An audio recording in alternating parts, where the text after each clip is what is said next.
नमस्कार मित्रों, स्वागत है आप सभी का शिक्षा प्लेनेट पर।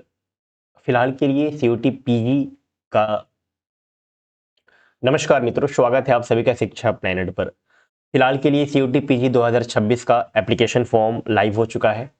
एप्लीकेशन फॉर्म निकल चुका है, आप लोग एप्लीकेशन फॉर्म फिल करते होंगे। मित्रों, जब भी आप संगीत की बात करते हैं तो आपको कुछ चीज़ें ध्यान में रखनी होती हैं, कुछ क्राइटेरिया है, उन पर भी मैं चर्चा करूंगा। ये एक कॉमन वीडियो है। इसके बाद अलग अलग यूनिवर्सिटी के एलिजिबिलिटी क्राइटेरिया को लेके वीडियो जल्द ही आपको मिल जाएगा। इससे पहले भी मैंने 2024-2025 के लिए वीडियो बनाए थे, तो एलिजिबिलिटी के क्राइटेरिया में एज सच कुछ चेंजेस हुए नहीं हैं अलग अलग यूनिवर्सिटी के रिस्पेक्ट में, लेकिन फिर भी इस बार भी मैं आप सबके लिए वीडियो बना दूंगा। ठीक है, मैं इस वीडियो में बात करूंगा कि जब आप फॉर्म फिल कर रहे हैं, क्योंकि 3-4 दिनों से फॉर्म फिल होने लगे हैं, तो आप लोगों को क्या गलतियां नहीं करनी है, क्या ध्यान में रखना है।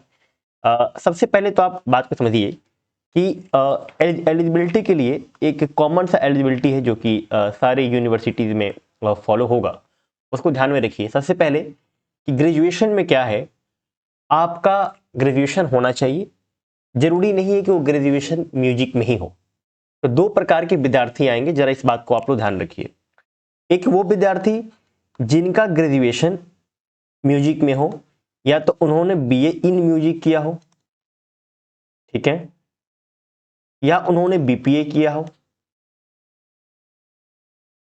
या उन्होंने बी म्यूज किया हो। क्या इतनी बात आपको क्लियर है? एक वो विद्यार्थी आएंगे जिनका ग्रेजुएशन जो है वो म्यूजिक में नहीं है, लेकिन अब वो मास्टर्स म्यूजिक में करना चाहते हैं। जैसे उन्होंने बीए किसी दूसरे विषय से कर लिया, या उन्होंने बीएससी कर लिया, कुछ भी कर लिया। तो इन प्रकार के ऐसे जो विद्यार्थी हैं, ये लोग भी अपना पीजी जो है मास्टर्स कर सकते हैं, अच्छे विश्वविद्यालय से कर सकते हैं, संगीत में कर सकते हैं। लेकिन इनमें ध्यान देना वाली बात होती है कि इनको सीनियर डिप्लोमा चाहिए होता है संगीत में, डिप्लोमा चाहिए होता है संगीत में, या अगर आप डांस में करना चाहते हैं तो आपको डांस में चाहिए होता है। ठीक है ना, इतनी बात आपको क्लियर है। अब सीनियर डिप्लोमा कई प्रकार के होते हैं। जैसे अगर जो प्रयाग संगीत समिति से मैं मैं कहूं तो आपका 6 ईयर कंप्लीट होना चाहिए। अगर जो लोग विशारद करते हैं, ये तो प्रभाकर वाले हो गए 6 साल वाले, विशारद वाले के लिए 5 साल भी अगर आपका कंप्लीट है तो कोई इशू नहीं होगा। ये मैं बीएचयू की बात करूं, डीयू की बात करूं, या इसके अलावा अदर जो यूनिवर्सिटी है उनकी बात करूं, सब में एक कॉमन तरीके पे यही सारी चीजें होती हैं। तो अब ये जो कंप्लीट होना चाहिए 6 साल और 5 साल, इस बात को आप लोग ध्यान में रखेंगे। कंप्लीट मतलब कंप्लीट ही होना चाहिए। और कब तक कंप्लीट होना चाहिए, देखिए पहले चीजों को समझिए। जब अभी आप सीयूटी का फॉर्म फिल करेंगे, ठीक है ना, तो इस बार जो सीयूटी का मतलब पहले भी जो सीयूटी के फॉर्म फिल होते थे, या इस बार भी जो सीयूटी का फॉर्म फिल हो रहा है, उस वक्त आपसे आपके ग्रेजुएशन के डिटेल मांगे जाते हैं। ये जो डिप्लोमा वाले डिटेल हैं, ये जो सर्टिफिकेट आपको दिखाने होते हैं, वो आपके प्रैक्टिकल एग्जाम के टाइम दिखाने होते हैं। आपको पता है, नहीं पता है तो मैं फिर से बता दे रहा हूं। जो आपका फाइनल मेरिट लिस्ट बनता है, फाइनल मेरिट लिस्ट जो प्रिपेयर होगा, वो कैसे प्रिपेयर होगा, वो थ्योरी का आपका नंबर ऐड होगा प्लस प्रैक्टिकल का नंबर ऐड होगा, और तब जाके आपका फाइनल मेरिट लिस्ट प्रिपेयर होता है। मतलब थ्योरी और प्रैक्टिकल इक्वली इंपॉर्टेंस रखते हैं। क्यों?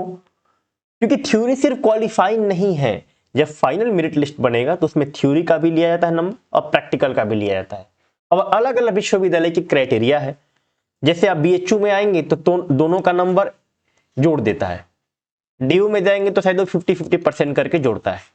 तो 50% करके जोड़े नंबर या 100% जोड़े, इक्वली इंपॉर्टेंस प्रैक्टिकल का भी है और थ्योरी का भी है, दोनों का नंबर जुड़ता है, और तब आपका फाइनल मेरिट लिस्ट प्रिपेयर होता है। ये सारे मुद्दों पे मैं आपसे और भी बात करूंगा, बाद में मैम भी आपसे बात करेंगे डिटेल में। तो अभी हम लोग इस पे आते हैं। तो जो डिप्लोमा का आपका जैसे प्रभाकर है, तो 6 साल कंप्लीट होना चाहिए। अगर अभी कंप्लीट नहीं है तो कोई इशू की बात नहीं है। प्रैक्टिकल एग्जाम के दिन तक भी कंप्लीट हो जाता है, आपके हाथ में आपका हार्ड कॉपी आ जाता है, तब भी सिलेक्शन आपका हो जाएगा। कोई आपको प्रैक्टिकल एग्जाम देने से नहीं रोकेगा। यानी मई तक आप समझिए, या जून तक भी हो जाएगा, क्योंकि जून में जनरली प्रैक्टिकल एग्जाम शुरू हो जाते हैं। अच्छा, एक यूनिवर्सिटी है विश्व भारती यूनिवर्सिटी। उसका प्रैक्टिकल एग्जाम पहले होता है, उसको ध्यान में रखना है। पिछली बार कई विद्यार्थियों का छूट गया है, इस बार नहीं छूटेगा। इस बार मैं उसका वीडियो बना दूंगा। पिछली बार शायद मैं वीडियो नहीं बना पाया था विश्व भारती यूनिवर्सिटी का, जो कि जिसको आप कई लोग शांति निकेतन के नाम से जानते हैं, वेस्ट बंगाल में है, वो भी बढ़िया विश्वविद्यालय है। तो उसका कई लोगों का छूट गया था पिछली बार प्रैक्टिकल, क्योंकि वो पहले ही प्रैक्टिकल ले लेता है, वो रिजल्ट का वेट ही नहीं करता है। बीएचयू हो गया, डी हो गया, इनमें प्रैक्टिकल तब होगा जब आपका थ्योरी का रिजल्ट आ जाएगा, यही होता है, लेकिन उसमें पहले हो जाता है। खैर, तो अगर मई जून तक भी आपके पास प्रभाकर का 6 साल या विशारद का 6 साल 5 साल आ जाता है, तब भी आप एलिजिबल होंगे। जून में प्रैक्टिकल हो, जुलाई में हो या मई में हो, आपके पास अगर आपका संगीत में ग्रेजुएशन नहीं है तो आपके पास सीनियर डिप्लोमा पूरा का पूरा कंप्लीट होना चाहिए, वरना आपको पहले ही स्टेज में निकाल दिया जाएगा। इतनी बात आप ध्यान रखेंगे। दूसरा, वो विद्यार्थी जो बीए इन म्यूजिक वाले हैं, बीपीए वाले हैं, बी म्यूजिक वाले हैं, उनके लिए कोई दिक्कत नहीं है। अगर आपका 5वां सेमेस्टर छूट चल रहा है तो आप परेशान नहीं, कि 6वां कब तक कंप्लीट होगा। 6वां कब तक भी कंप्लीट हो, आपको समय दिया जाता है। कितना समय दिया जाता है? इस बार जो समय दिया गया था, या पिछली बार भी समय दिया गया था, वो 31 अक्टूबर तक का समय दिया गया था। ठीक है, तो 31 अक्टूबर 2026 तक आप लोग को भी समय मिलेगा।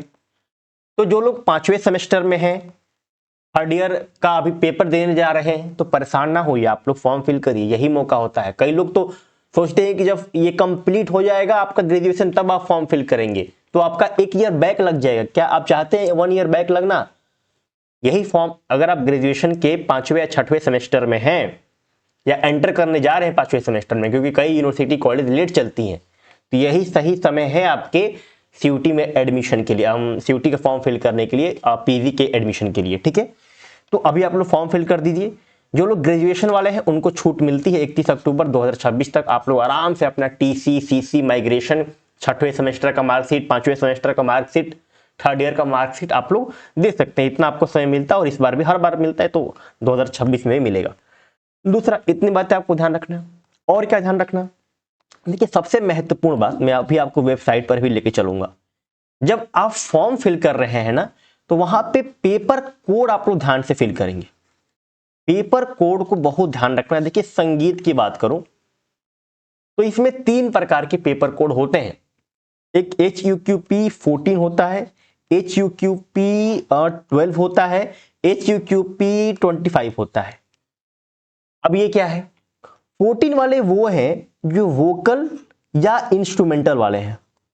अब इसमें थोड़ा सा कंफ्यूजन होता है, सर इंस्ट्रूमेंटल वाले हैं तो क्या तबला वाले भी यही है? नहीं मित्र, तबला वाला नहीं है। तबला वाला परक्यूशन में आता है, HUQP 25 इसका नंबर होता है। ये तबला वाले हैं, परक्यूशन वाले हैं, तो ये सब आप लोग, फ्लूट वाले भी शायद ये 25 वाला ही फिल करते हैं, तो इसमें आप लोग फिल करेंगे। सर ये बीच वाला क्या है? भैया ये बीच वाला क्या है? ये है आपका कर्नाटकी संगीत वाला। जो लोग कर्नाटकी संगीत से करते हैं वो लोग इसको फिल करेंगे। इतनी बात आपको क्लियर है? अभी मैं आपको वेबसाइट पर भी लेके चलूंगा। अब एक बात को समझिए, देखिए ये जो एलिजिबिलिटी क्राइटेरिया है, अभी यूनिवर्सिटीज का इंफॉर्मेशन बुलेटिन नहीं आया है, बिल्कुल नहीं आया। तो क्या करें? आप वेट कर सकते हैं, लेकिन वेट जनरली यूजी में करने की आवश्यकता होता है। पीजी वालों के लिए तो ज्यादा एलिजिबिलिटी में चेंजेस नहीं होंगे, क्योंकि वो आपसे एक ही पेपर मांगेगा, उसका पेपर आप एग्जाम दे ही रहे हो।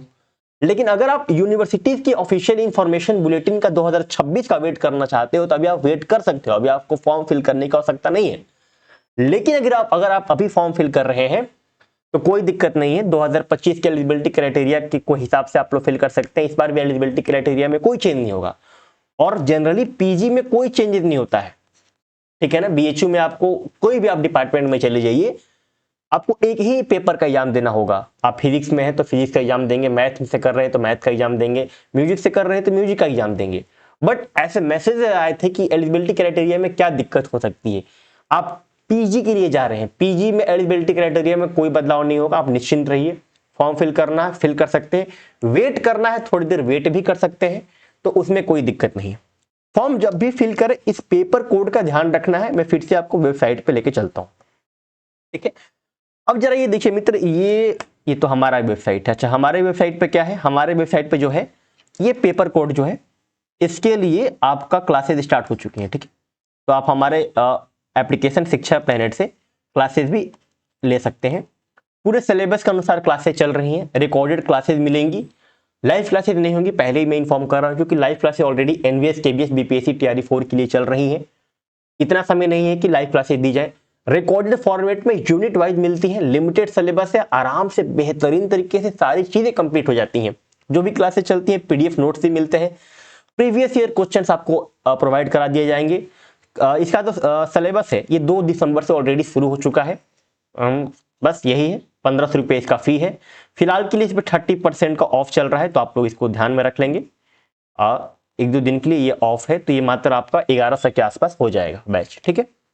ये पेपर कोड आप लोग ध्यान रखिएगा, अगर आप वोकल में जा रहे हैं, इंस्ट्रूमेंटल में जैसे सितार वगैरह हो गया, और ये पेपर कोड अगर आप फिल कर रहे हैं HUQP14, तो आप ये हमारा बैच ले सकते हैं। अभी तबला के लिए क्लासेस स्टार्ट नहीं हुई है, अगर आपकी बहुत ज़्यादा डिमांड आती है तो तबला के लिए भी क्लासेस स्टार्ट हो जाएंगे। फिलहाल के लिए इस पेपर कोड के लिए क्लासेस मिल जाएंगे, ठीक है।